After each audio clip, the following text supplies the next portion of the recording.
Okay? And then you take the pointed end, curve it around so that it meets that line on the back. Pull it tight to your point. The loose pieces should all be in the back.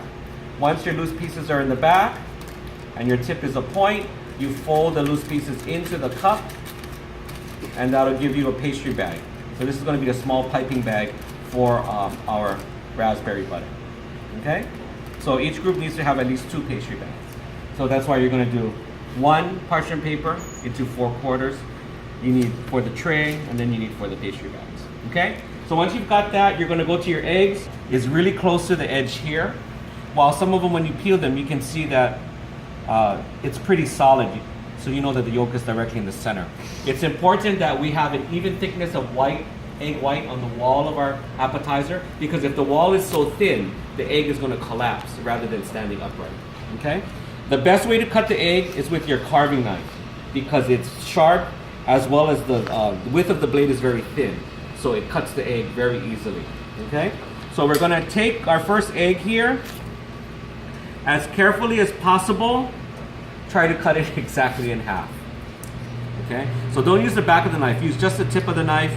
Try to gauge where the center is. Cut straight down. Okay?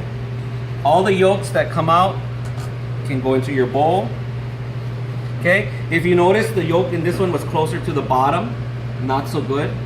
This one is, the top has a very shallow opening.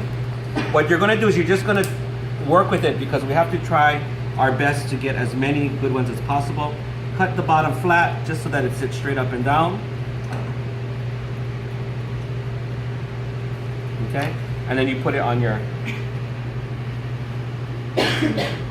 See, this one here, the bottom is really thin, so I don't want to cut too thick, just so that it sits sort of up and down. This is I'm going to keep all my good ones on this side, all the questionable ones on this side. Okay? All these little egg shavings, you can either taste it or throw it away, but we need all of the yolks in there. Okay? So I would say cut your eggs. We need as much yolks as possible to give you the amount of filling to practice the piping. So I would say take the yolks from all of your eggs no matter what. If the egg whites are not good, you can toss them.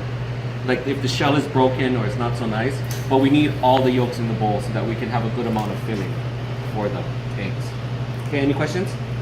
Okay, a perfect egg will be perfectly flat, perfectly round, flat, clean cut, and the thickness of the egg white should be uniform all the way around. So if you have some where it's thick on one end and thin on the other end, it's not good. Okay, so try to get them all same thickness. Okay, this deviled egg is the hardest appetizer to make perfect. Okay, just remember that. It's not the easiest thing. Okay, you guys can get started.